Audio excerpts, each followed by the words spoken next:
இல்லைனா இவங்க வந்து வளராத சொல்ல என்கிட்ட ரொம்ப அன்பாக இருந்த மாதிரி இருக்கு. இப்போ வளர வர அந்த அன்பு எங்கே போகுதுன்னு எனக்கு என் வீட்லேயும் அதே பிரச்சனை இருந்ததுமா. உனக்கு பதில் நான் சொல்கிறேன். இல்லை, ஒருவேளை அந்த அன்பை எதிர்பார்க்கறதுனால கடவுளை விட்டுடுறேனான்னு எனக்கு தெரியல. அவரை நேசிக்கிற நேரத்தில் இவரை மறந்துடுறேன். அது எதனால எனக்கு தெரியலண்ணா. ஆனால் அவரை நேசிக்க சொல்ல இவர் ஞாபகத்தில் வரல. நான் ரொம்ப ஹாப்பியாக இருக்கேன். சொன்னாரே பிரிவினை உருவாக்க தான் வந்தேன்னு. ஆனால் இவரோட அன்பும் எனக்கு தேவை, நான் எதிர்பார்க்குறேன். Okay okay okay praise God. புரிஞ்சுச்சு. ஃபோன் பண்ணி பேசுறது ரொம்ப நேரம் யார்கிட்டனா இவர்கிட்ட மட்டும்தான். எனக்கு ஃப்ரெண்டோ யாருமே கிடையாது, இவர் மட்டும்தான். ஆனால் இவர் ஃபோன் பண்ணுறதோட ரொம்ப கம்மி. அது ஏன்னு எனக்கு தெரியல. அது இல்லைண்ணா என்னோட எனக்கு நல்லா புரியுது. இப்போ வந்து ஒரு வாரமாக ஆனால் அந்த சண்டை எதுவுமே இல்லை. அவர் மேலேயும் அன்பாக இருக்கேன், கடவுள் மேலேயும் அன்பாக இருக்கேன், இவர் மேலேயும் அன்பாக இருக்கேன். ஒருவேளை பைபிள் படிக்கிறதுனால அந்த அன்பு வருதா? எப்பவுமே வந்து ஃபோன் பண்ணனா பிஸியாக இருக்கும், சண்டை போடுவேன். யார்கிட்ட பேசுகிற ஆனால் இப்போ வந்து அந்த சண்டை இல்லை. நீ பிஸியாக இருந்தாலும் ஏதோ ஒரு வேலையாக இருக்கார். அதை நான் புரிஞ்சதே கிடையாது இது வரைக்கும். ஒரு வாரமாக இருக்கும். அதை நான் புரிஞ்சுக்கிட்டு பைபிள் படிக்கிறேன், அவரையும் புரிஞ்சுக்கிறேன், கடவுளையும் See, the question is, I am in a family, okay? So I was loving my husband more and very good well. But when the love of God got seeded and got growing, I see that my love towards my hubby is getting down. But how do I grow, or how do I get better in this? In the same manner, my husband, when he was, doing ministry, our family was better. But when he got deeper into relationship with God and deeper into love, he got busy with the ministry, and I feel that he is not giving time to me. The love relationship between us seemed to be dropping down. Even when I call, his phones are always busy, and I feel like he is not giving time to me. How do we patch this in family? Yeah.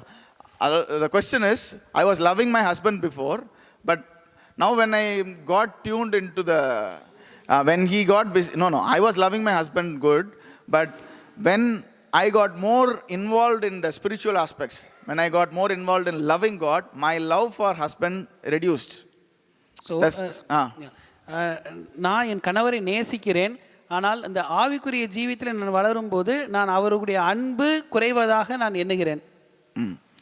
Right. So, the same way, my husband was loving me, but when he got busy in the ministry, his love towards me got decreasing. So, அதே போல என்னுடைய கணவரும் என்னை நேசிக்கிறார், ஆனால் அந்த ஊழியத்தின் காரியம் வரும்போது அதிலே வந்து அவர் வந்து பிஸியாக இருக்கும்போது என்னிடத்தில் செலவத்தின் அன்பு வந்து குறைகிறதாக நான் எண்ணுகிறேன். So, what the feel is that ministry is affecting family. So என்ன உணர்வு என்றால் ஊழியம் வந்து குடும்பத்தில் இருக்கிற அந்த அன்பை குறைக்கிறதாக ஒரு கருத்து இருக்கிறது. So that is the thing that we want to answer now. Little bit. So first thing, also she added in that off late, like 2 weeks, she started getting more in the Lord, in the Word of God, and family life. I mean, more love started coming into the family without she expecting. Okay. இன்னொன்று என்ன சொல்லியிருந்தாங்கன்னா, அவங்க வார்த்தையில் கொஞ்சம் டீப்பாக போக ஆரம்பித்தாங்க. அவங்க எதிர்பார்க்காத விதமாக குடும்பத்தில் சந்தோஷம் வந்துச்சு அப்படின்னும் அதில் சொல்லியிருந்தாங்க. Yeah. So the whole thing is, marriage is not a union of two, it's a union of three. ஒரு விஷயம் நம்ம என்ன புரிஞ்சுக்கணும்னா, கல்யாணங்கிறது 2 பேர் சேர்ற விஷயம் கிடையாது, 3 பேர் சேர்ற விஷயம். It's a triangle. அது ஒரு முக்கோணம் மாதிரி. Yeah. So the husband need to be receiving from God, loved by God. The wife separately needs to be loved by God. கணவன் ஆண்டவரால் நேசிக்கப்படணும், அவரிலிருந்து பெற்றுக்கொள்ளணும். அதே மாதிரி மனைவியும் ஆண்டவரால் நேசிக்கப்படணும், ஆண்டவரிலிருந்து பெற்றுக்கொள்ளணும். So two loved people, when they come together, there is Lord given and Lord received. அந்த 2 பேர் நேசிக்கிறவங்க சேர்ந்து வரும்போது கொடுக்க வேண்டியது நிறைய இருக்கும், பெற்றுக்கொள்ள வேண்டியது நிறைய இருக்கும். But if there is no Christ in the middle, ஆனா நடுவுல கிறிஸ்து இல்லை அப்படின்னா, the husband is going to find wife as the source of his love, and the wife is going to think the husband is the source of his love. கிறிஸ்து ரெண்டுக்கும் நடுமத்தியில இல்லை அப்படின்னா, மனைவி வந்து கணவன் தான் எல்லா அன்புக்கும் காரணர் அப்படின்னு நினைப்பாங்க, கணவன் வந்து மனைவி தான் எல்லா அன்புக்கும் காரணர்னு நினைப்பாங்க. Both will be sucking from one another. 2 பேரும் ஒருத்தர் உறிஞ்சிக்கிட்டு இருப்பாங்க. So there is nothing given and there is nothing received. அங்க எதுவுமே கொடுக்கப்படல, எதுவுமே பெற்றுக்கொள்ளப்படல. Yeah. So marriage without Christ is a total failure. அதாவது கிறிஸ்துவை மையமாக கொள்ளாத திருமணம் கண்டிப்பாக தோல்விதான். I'm not just talking about a Christian marriage. I'm talking about Christ being involved in the marriage on a daily basis.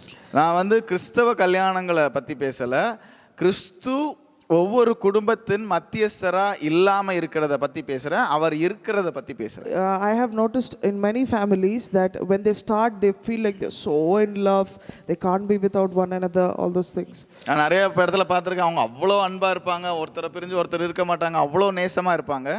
It looks like that. அந்த மாதிரி தெரியும். But you know, they need that person. They don't love that person actually. அது உண்மை என்னன்னா, அவங்களுக்கு அந்த அந்த இன்னொருத்தர் வந்து வேணும், அவங்க வந்து இன்னொருத்தரை நேசிக்கல. Like for example, a fish, we say I love fish. நான் ஒரு மீன் இருக்குன்னு வச்சுக்கோங்களேன், நம்ம சொல்றோம் எனக்கு ஃபிஷ்னா ரொம்ப பிடிக்கும் அப்படின்னு சொல்றோம். Yeah, if you really love fish, you wouldn't have killed it. உங்களுக்கு மீன் அவ்வளவு பிடிக்கும்னா நீங்க அதை கொன்னு இருக்க மாட்டீங்க. Right? If நேசிக்கிறீங்கனா, if you love fish, you wouldn't take its life. What you actually love is the feeling that it gives on your tongue and the tummy. நீங்க உண்மையிலேயே ஃபிஷ்ஷை நேசிச்சிருந்தீங்கன்னா அதை கொன்னு இருக்க மாட்டீங்க. நீங்க நேசிக்கிறது மீனை இல்ல, மீன் உங்க வாயில போகும்போது இருக்கிற ருசியை நேசிச்சிருக்கீங்க. Yeah, it's the same way. There are times we say I love this person, but we actually don't love them. We like what they give us and make us feel. அதாவது நம்ம வந்து நிறைய பேரை நேசிக்கிறோம்னு சொல்றோம், ஆனா உண்மையிலே நம்ம அவங்கள நேசிக்கிறது இல்ல. அவங்க கூட இருக்கும்போது அவங்க என்ன நமக்கு கொடுக்குறாங்க, நமக்கு எப்படி உணர்வுகள் அவங்கள சுத்தி வருது, அதை தான் நேசிக்கிறோம். And that is normal without being loved directly by God. அதாவது இயேசு கிறிஸ்துவை நேரா நேசிக்காதவங்களுக்கு அது மேபி நார்மலா இருக்கலாம். See, if I come and be around you all and I without being loved, I am automatically going to expect love from here. அதாவது நான் உங்க மத்தியில வரும்போது நான் அவரை நேசிக்காம உங்ககிட்ட இருந்து மட்டும் அன்பை நான் எதிர்பார்க்கிறேன். அவரால நேசிக்கப்படாம இருந்தா, ஏன்னா எனக்கு இன்ஃப்ளோ இல்ல, I don't have inflow. ஆனா அவர்கிட்ட கனெக்ஷன் இல்லாம அவரால நான் நேசிக்கப்படாம இருந்தா உங்ககிட்ட இருந்து நான் அன்பு எதிர்பார்ப்பேன். Yeah, so the whole point is this: both need to be receiving from God before you come into marriage. ரெண்டு பேருமே கடவுள்கிட்ட இருந்து பெற்றுக்கொண்டவர்களா கல்யாணத்துக்குள்ள வரணும். That marriage will stand. அந்த திருமணம் உறுதியா நிற்கும். Amen. See, again the same thing comes. So மீண்டும் அதே காரியம் திரும்ப வருகிறது. Look at with the single under a single umbrella. So நீங்கள் வந்து எல்லாவற்றையும் ஒரே குடையின் கீழே பார்க்க வேண்டும். Your marriage, உங்களுடைய your திருமணம், ministry, your life with God, have it all under one umbrella. So உங்களுடைய திருமணம், வியாபாரம், வேலை எல்லாவற்றையும் ஒரே குடையின் கீழே பார்க்க வேண்டும். One thing that we see in the Bible is that in the Old Testament there was a practice that when somebody got married, this guy will not go to war for years. So பழைய ஏற்பாட்டிலே ஒரு பழக்கவழக்கம் இருந்தது, ஒருவர் திருமணம் முடித்து கொண்டால் அவர் திருமணத்திற்கு பின்பதாக யுத்தத்திற்கு வருடங்கள் வந்து அவர் செல்ல மாட்டார் என்று. This was a practice they had, Jewish practice. இதுதான் யூதர்களுடைய பழக்க வழக்கமாக இருந்தது. God said that to them. தேவன் அவர்களுக்கும் அதே பாட்டு தான் அப்படிதான் சொல்லி. So when I knew it, so அதை நான் புரிந்து கொண்ட பொழுது, when I got married, நான் திருமணமான பிறகு for 6 months 6 மாதங்கள் we didn't go anywhere. எங்கும் செல்லவில்லை. We did not spend money on honeymoon. So நாங்கள் வந்து தேனிலவருக்காக பணத்தை செலவழிக்கவில்லை. We just stayed 6 months in one house and enjoyed the house, enjoyed the climate. It was awesome. So 6 மாதங்கள் ஒரு வீட்டிலேயே இருந்தோம். வீட்டு சூழ்நிலைகள் மற்ற சூழ்நிலை எல்லாவற்றையுமே நாங்கள் வந்து ரசித்தோம். For 6 months we had drizzling and rain every evening. So 6 மாதங்கள் பனிப்பொழிவும் மழை துளியும் இருந்தது. It's true. இது உண்மை. When we wanted rain, when we wanted drizzling, we had it. So நாங்கள் எப்பொழுதெல்லாம் மழை வேணும் என்று விரும்பினோமோ அப்போதெல்லாம் மழை பெய்தது. We did not go to Ooty. நாங்கள் வந்து ஊட்டிக்கோ கொடைக்கானலுக்கோ செல்லவில்லை. Right? So I'm telling God was for us.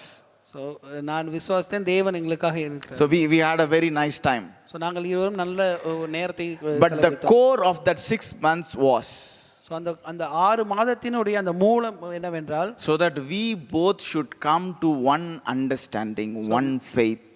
So நாங்கள் இருவரும் ஒரே விதமான அந்த விசுவாசத்திற்கு ஒரே விதமான கருத்திற்கு வர வேண்டும் என்பதற்காக தான். So when my wife was fixed for me, the first question that I asked my wife was this. So நான் என்னுடைய மனைவிக்கு நான் நியமிக்கப்பட்ட பொழுது நான் கேட்ட முதல் கேள்வி இதுதான். Okay, now we decided, okay, கல்யாணம் பண்ணலாம்ன்ற ஒரு இது வந்தோடனே we said, okay, I am for God. I am a soldier for God. Don't think that I am a doctor and we will have a lot of money. We may be penniless, we may be foodless, waterless, because I want to go for the ministry and I will do anything for the ministry. Will you stand with me for lifetime as a soldier, even if without anything? This was the question I asked her. So நான் என் மனைவி நியமிக்கப்பட்ட பிறகு நான் அவளிடம் செய்த முதல் கொஸ்டினே இதுதான். நான் வந்து தேவனுடைய வேலையால் தேவனுடைய ஒரு சோல்ஜராக இருக்கேன். நான் வந்து ஆண்டவரோட பிள்ளை, அதாவது நான் வந்து ஒரு டாக்டரு, எனக்கு வந்து காசு இருக்குது, அதனாலலாம் நல்லா இருப்போம் அப்படின்னு எல்லாம் நினைக்காத. நான் ஆண்டோட ஊழியக்காரன், நான் அதுக்காக மட்டும்தான் போவேன். அதுக்காக காசு இல்லாமல், சாப்பாடு இல்லாமல், தண்ணி இல்லாமல், படுக்கை இடம் இல்லாமல் இருந்தாலும் நீ ஒரு யுத்த வீரனா என் கூட கடைசி வரைக்கும் நிற்பியா? So then she said yes for that. So என் மனைவி அதற்கு ஆம் என்று சொன்னார்கள். That yes that she said, அந்த அவங்க ஆம் என்று சொன்னது தான் was the knot of our marriage. அதுதான் எங்க கல்யாணத்துடைய முடிச்சு. Amen. So from that we started our life. So அதிலிருந்து எங்களுடைய வாழ்க்கையை நாங்கள் தொடங்கினோம். So these 6 months, இந்த 6 மாதங்கள் we would take the scriptures, Leo material. So நாங்கள் வந்து அந்த Leo material Leo material is all basics there. Identity, authority, new creation, all basics there. So Leo மெட்டீரியலில் எல்லா விதமான அதிகாரம் எல்லா காரியங்களும் இருக்கிறது. So we meditated on those things in 6 months. இந்த 6 மாதங்களும் அந்த வார்த்தைகளே நாங்கள் தியானமாக இருந்தோம். As husband and wife we came to a single understanding. So this 6 months was there for us to know each other. So இந்த 6 மாதங்களும் ஒருவரை ஒருவர் புரிந்து கொள்வதற்காக நாங்கள் செலவு செய்தோம். Where did we know each other? Not the flaws of each other. So எங்கு நாங்கள் அதை புரிந்து கொள்வோம்? ஒருவருடைய ஒரு தவறிலிருந்து அல்ல. Because when you are in one house for 6 months, you cannot know their faults. So இருவரும் ஒரே வீட்டில் இருக்கும்போது அவருடைய தவறுகளை புரிந்து கொள்ள மாட்டோம்.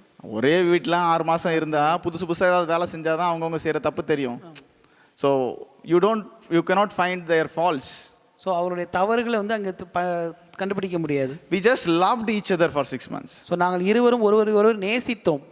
Just loved each other and we learned the scripture. So ஒருவர் நேசித்தோம், அதே போல வேத வார்த்தைகளை நாங்கள் தியானித்தோம். And the scriptures which are the foundation for any Christian life. So வேத வார்த்தைகள் தான் எந்த ஒரு கிறிஸ்தவ வாழ்க்கைக்கும் அடித்தளமாக இருக்கிறது.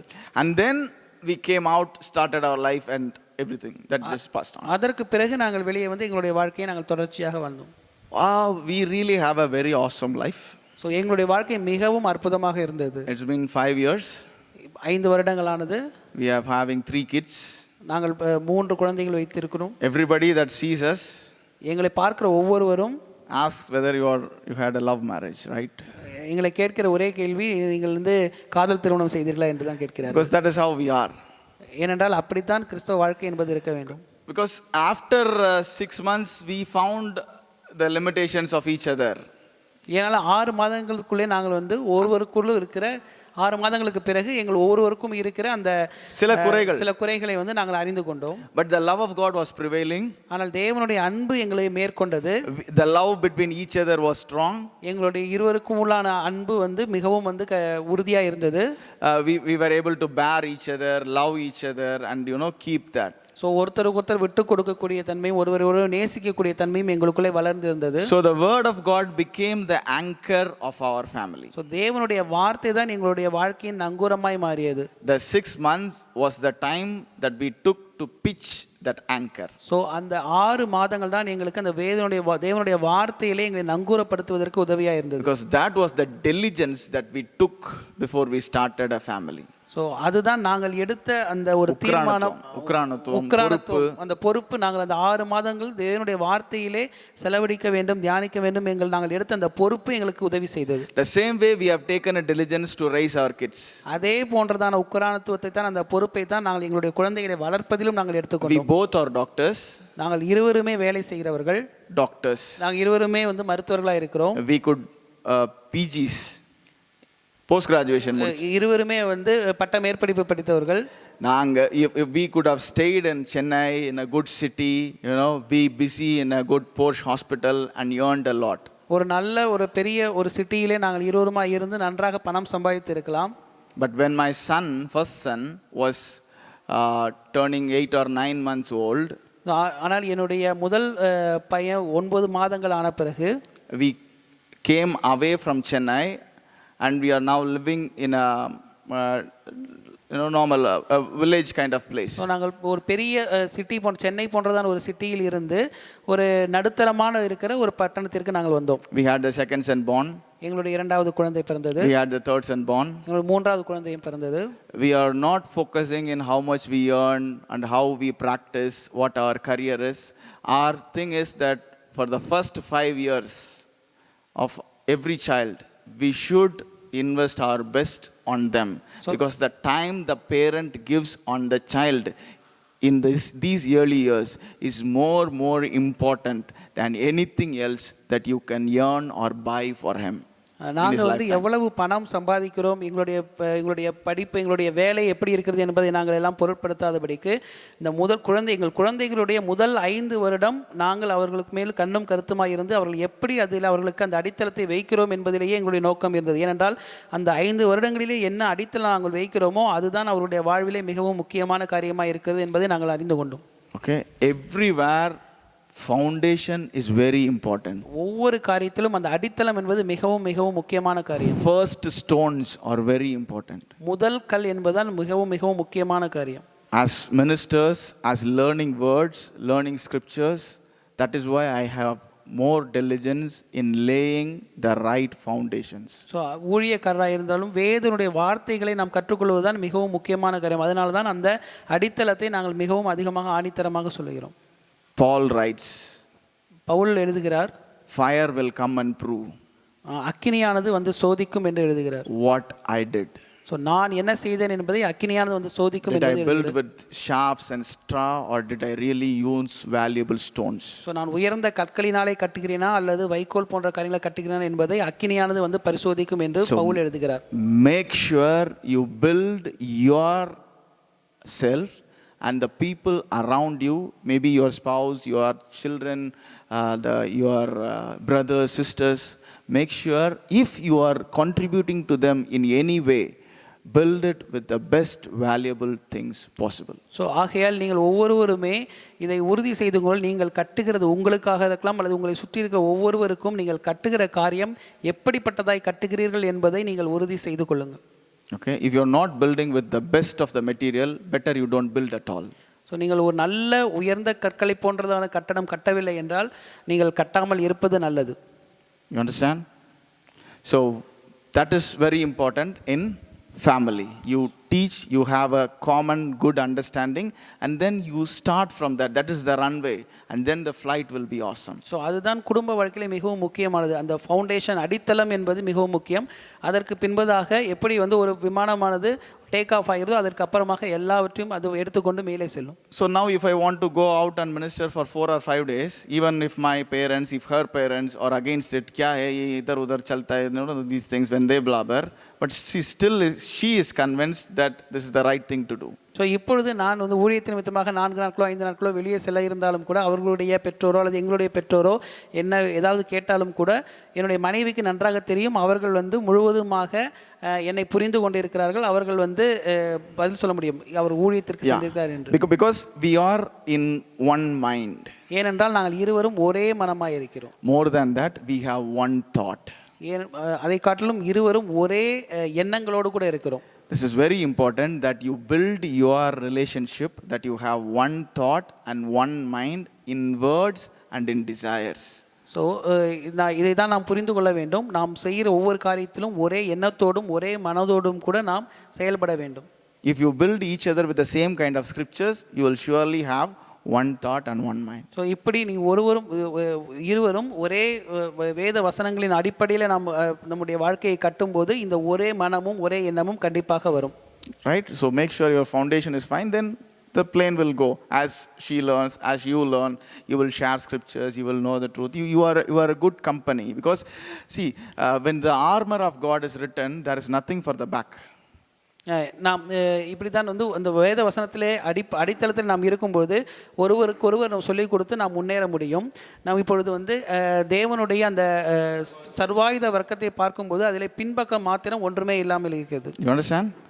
Because your back has to be guarded by your brother, the one that is standing with you. ஏனென்றால் பின்பக்கம் இருக்கிறதை உன்னுடைய சகோதரன் தான், கிறிஸ்துவுக்குள் இருக்கிற உன்னுடைய சகோதரனால் தான் பாதுகாக்க முடியும். Right?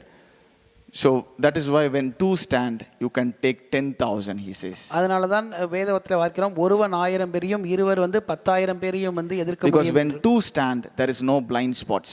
ஏனெனில் இருவர் நிற்கும்போது எங்கேயுமே அவர்களுக்கு தெரியாத இடம் என்று ஒன்று இருக்காது.